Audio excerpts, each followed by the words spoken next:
I think it's a great buying opportunity, which is why I bought stock. I'm on my chairman bought stock. And we're still going to be producing about $50 million of free cash flow, paying down debt. We are working with the bankers right now to basically adjust the payments and the hedge delivery schedule to meet the new mine plan. Because it isn't the same as the feasibility, and the costs, everything was originally based on the feasibility studies.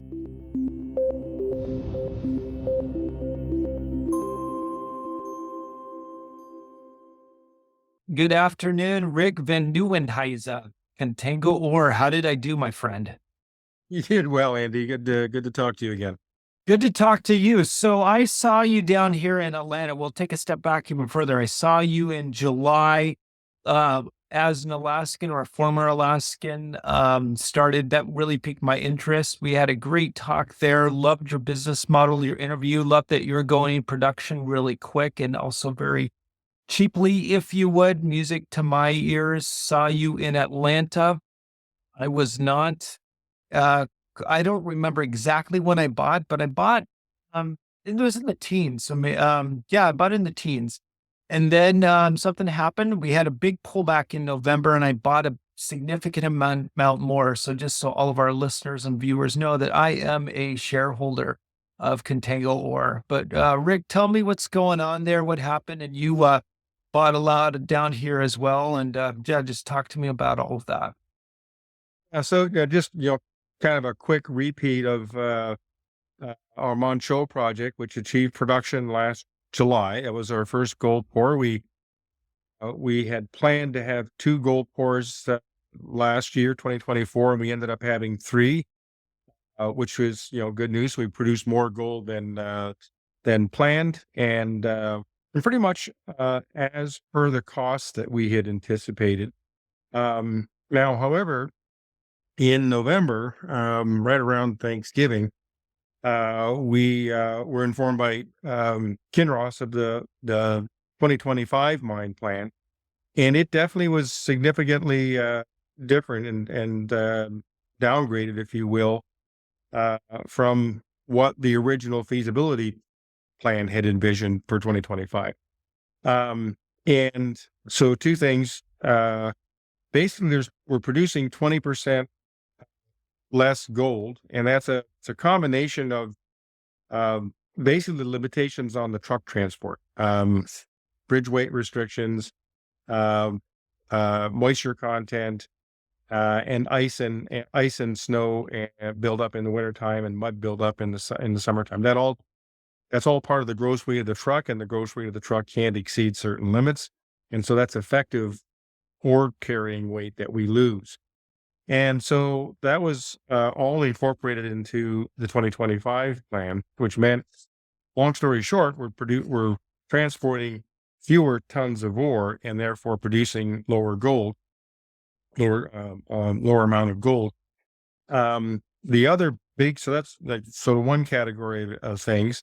Second thing is the biggest change in the mine plan, frankly, is the gold price. And we're comparing it always to the feasibility study because previously that's what we're running on. So when we did the feasibility study, we used a $1,400 gold price. And of course, the gold price has significantly increased since then.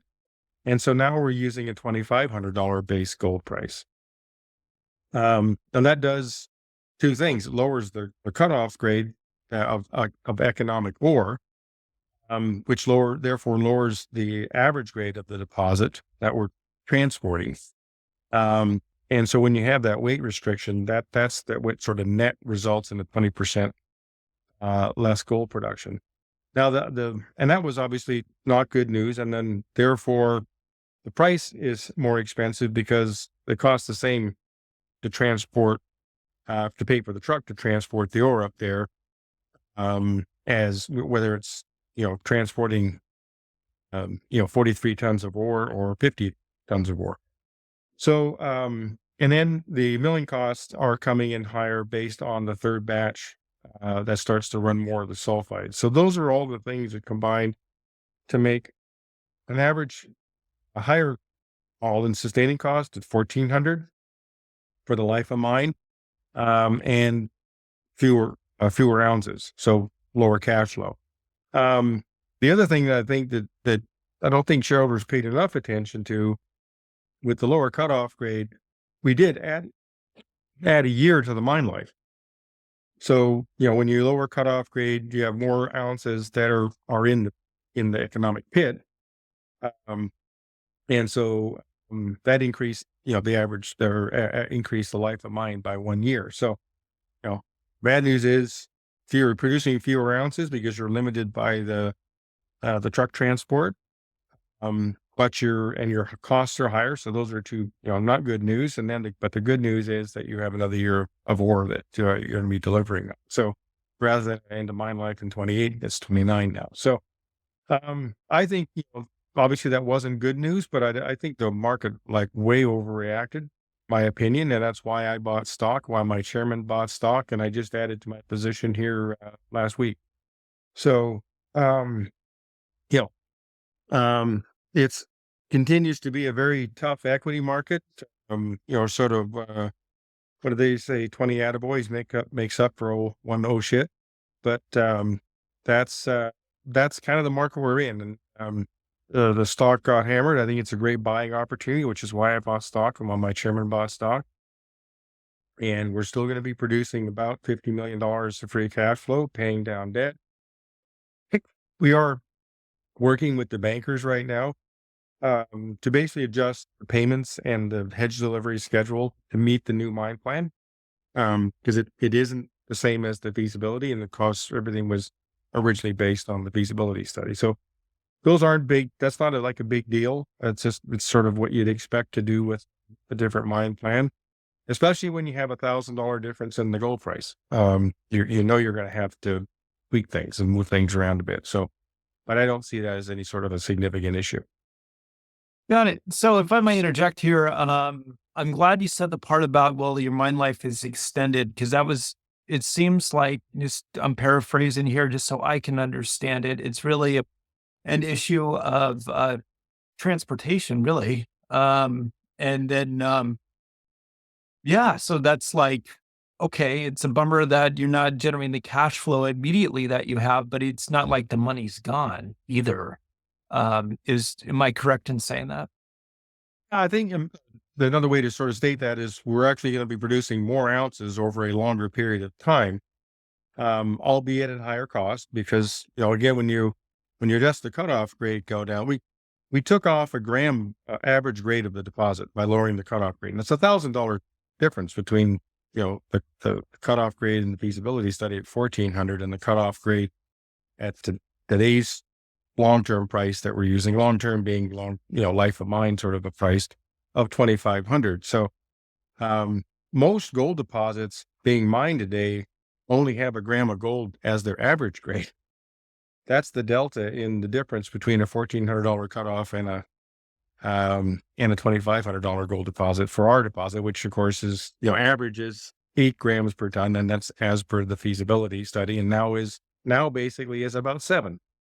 So, but again, we've added a year. So we've lost a gram of gold in the average grade, but we've extended the mine life by a year. So yeah, it's a trade-off. And that is the way you run a mine. I mean, you want to maximize the resource or resource / reserve.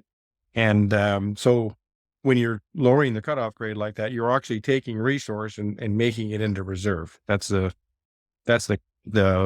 basic definition and the difference between what's a resource and what's a reserve. Yep.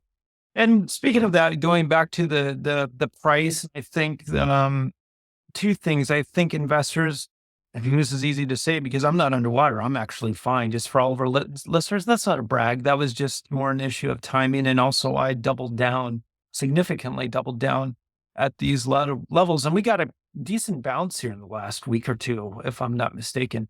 But that being said, I think we pay too much attention to short-term fluctuations. But that being said, this was a big fluctuation. So if you are paying attention, you are watching it strategically, this could very well, and this is not advice, but this could very well be an opportunity. And that's what I saw it as. And that's what you saw it as well, Rick. Is that correct?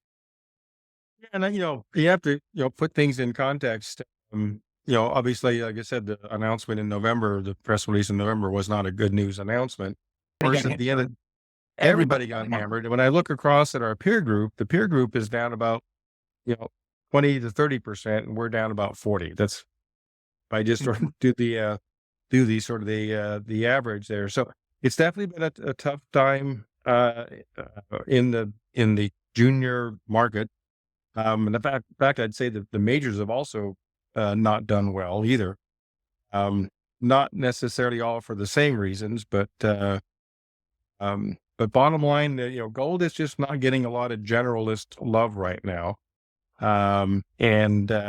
Obviously we're a relatively thinly traded stock. I mean, we don't have a lot of shares outstanding, which means you tend to be a bit more volatile. And of course, the shorts can take over, and the rumor mill can drive the shorts, or the shorts can drive the rumor mill, or whatever. But I was hearing, in the blogosphere, I was saying, oh, they're going to go bankrupt. They're not going to be able to deliver into their hedges, and it's like that's like complete nonsense. So, you know, banks will work with us, and they are working with us. And it's like I said, it's when you have $1,000 difference in the gold price you're using to determine your mine plan. Of course, your mine plan's going to change. So, banks like the idea that we have another year of mine life. Yeah, we'll make more money, right? Well, excellent. Well, Exactly. let's talk about the plan then going through, really take us through the first quarter, or even if they can take us through the second quarter then, or however long you want to go. What is the plan coming out of this now, and what are you looking for? Yeah, let's go all year. So, um, we'll have our first uh, batch for 2025 starting in February here. And it takes roughly a month to run the batch, a little less, but kind of rough numbers, about a little less than a month to run the batch. And then it takes a bit to, getting the ore into the system, and it takes a while to extract the ore from the CIP circuit. So all in all, by the time you get paid for your gold and everything else, it's kind of a 2-month period of time. So, and that's what we need to adjust the payment schedule for and the hedge delivery schedule. And like I said, these things aren't complicated to move around, to adjust a little bit. We're not going to move it a year. We're just going to move it a month or two. So that's the process that's all going now with the bank. So we'll have our first gold fetched in February. So by the end of February, we should be reporting on what that was. We're anticipating delivering about 60 million ounces of gold this year for the full year, and they're roughly equal. They're gonna vary a little bit. So That's a four lot of batches. gold. Yeah, it's for a company with less than 13 million shares outstanding, it's a lot of gold Yeah. per share. And So let me interrupt you just on that. To all of our listeners, that's a really, really tight share structure. When I look at evaluate a company, and another thing that it really attracted me to Contango Ore was the tight share structure. I mean, you got to grow, and that's either debt or issuing shares. But somebody that has a tight share structure, in my mind, they're not issuing debt or taking on debt or issuing shares haphazardly. They have a plan in place, and um, yeah, they have the plan and the assets to do that. Also, let me just, as I'm reminded, as I say all that, there'll be a landing page link in both in the cards throughout this video, as well in the show notes, both on the Spotify, Apple Podcasts, on this YouTube video. Please, if you are interested in more information and want to be on the mailing list of Contango Ore, please put in your email address and name on that. Sorry for the interruption, Rick. Go ahead. I know. So first gold pour in March, and then basically every 3 months after that, we'll have another gold pour. So it's a sort of the middle month of every quarter, if you will. Um, and Okay. for a total of 60,000 ounces expected to be produced. And you know, I think it's a conservative plan right now. The average with the average all-in sustaining cost being around 1,400 for the life of mine. It's a little higher for next year, but we are working on ways of looking at driving those costs back. So I think what Kinross and what we put forward in our November announcement was, what I would kind of consider a worst case scenario. We're going to achieve that. We're likely going to exceed that in terms of production, and I think we'll work on ways to get back some of those tons that we were, that the limitations resulted in the reduction in effective tons delivered to the mill. And let me just spend a little bit of time going through those, and they're kind of in Please. three broad categories. So, bridge weight restriction was a big one, significant one. And since that announcement, the federal government now has approved the repairs on the bridge, and so that's going to result in the Alaska Department of Transportation relooking at those bridge weight restrictions. Now that they have a timeline to repair the bridge and they have the funds now to repair the bridge, they can put that back into the calculus to say, okay, well, here's the bridge weight restrictions that we'll have. Now, no guarantee that they'll reduce them, but they are going to relook at them and see if that can, if we can gain, result in bumping those back up, and then we can gain, a few more, 3 or 4 more tons there. Moisture content was another big area there where we lost effective transportation, and in that there's some mitigating things we can look at in the mine at the mine site itself to basically get rid of water drainage and burns and things to keep water out of the bottom of the pit where you're mining, so you're not moving it or not moving moist material. And the same thing at the stockpiles. Whenever you build new stockpiles, there's always sags and low spots, and you don't know where all those are exactly. And putting proper drainage in when you do know where they are, and getting rid of that water. So all those kind of things are going to take place to reduce the moisture content. So again, those are sort of incremental improvements in effective load transport to Fort Knox. And then the third area is ice and snow buildup on the trucks. That is now being included in the gross weight calculation in the wintertime, and the same thing in the summertime with mud buildup. And so we're going to put a wash plant in before it gets out of the highway in the summertime, and then it's just knocking the snow off the trucks, snow and ice buildup off the trucks. Most of it accumulates on the drive from the mine site to the highway. Once you're on the highway, the highways are generally clear of mud in the summertime, and of ice and snow in the wintertime, obviously, because that's a big part of what the Alaska Department of Transportation does, is make sure the roads are clear, especially in the wintertime. So again, there's mitigating things we can do here to get some of those tons back, and we'll be working on those as the year progresses here. Yeah, you really I'm smiling here on the other side because you really have to be aware of the details, and just you mentioning all that, it's like it just brings me back to growing up in Alaska. It's like, oh man, you're driving in the winter, you got to knock off the snow and ice. And I remember going down the freeway just with a bunch of snow, and I didn't think of it because just a car. Yeah, the big truck and trailer, tandem trailers, they definitely pick up. It's several tons. I think it's 2 to 3 tons of The top, and of ice course, that and adds a lot of snow. weight. Yeah, Yep. yeah. Yeah, I exactly. want to So I want to mention again, just real quick. I'm going to put in the show notes as well as a card, just how to if people want to get in touch with you, be a part of your mailing list, and that sort of thing. I'll put in that in the show notes and on the cards. Rick, real quick, we got to wrap it up here. How do you, what do you want to leave with people, and give your website address as well as the sticker symbols if people want to purchase you. And again, you want to really do the Warren Buffett, buy when things are low and sell when things are high. And yeah, this was a great, and really, and this is not advice, but I saw this as a fantastic value here. So I added more to my portfolio, and you didn't pay me to say that, although you are a sponsor to this site. I just went out on my own accord and bought a bunch more just probably 2 to 3 weeks ago.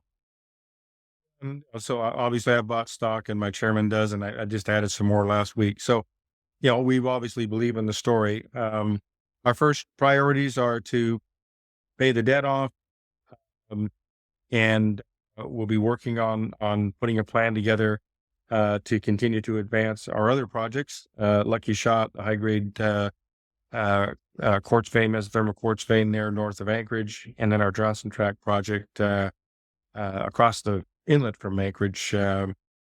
1,000,000 ounce, over 9 gram deposit there. So we're focused on high grades, and we're working on a plan to identify a place to process those. So there'll be a lot of catalysts and a lot of news flow this year, starting with our first gold pour here and starting in February. So our website is www.contangoore.com, and Contango Ore does have 2 O's next to each other, so it looks a little odd, but that is the actual correct spelling to get to the website. And you'd mentioned the landing page link, so I do encourage people to come and take a look at the landing page, and then you can kind of look at the rest of the company from there. But I think we're an excellent buy right now, and our share price was knocked back around 40%, and we haven't gained too much of it. We've gained a little bit of it back, but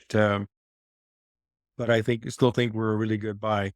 Our trading symbol CTGO, and that is on the New York Stock Exchange American. So this is the website, and if you've got any questions, there's an info@Contango Ore. If you have questions, so you submit those to the website info@, and I will respond to you. Fantastic. You've always been very available to me. Again, I see it as a great value. Please, if you do what Rick Rule suggests, if you're buying companies, you really want to pay attention to them. And that's how you pay attention, is you get on the mailing list. I'll put how to do that in all of the show notes. Rick, I want to thank you so much. It's always a pleasure chatting with you. And I just want to communicate to you just that I am a very happy and thrilled shareholder. And hopefully we can drive more people to be exposed to Contango Ore and the story that you have there. Thanks, Andy. It was good to talk with you, and travel safe. Yeah, take care. Bye.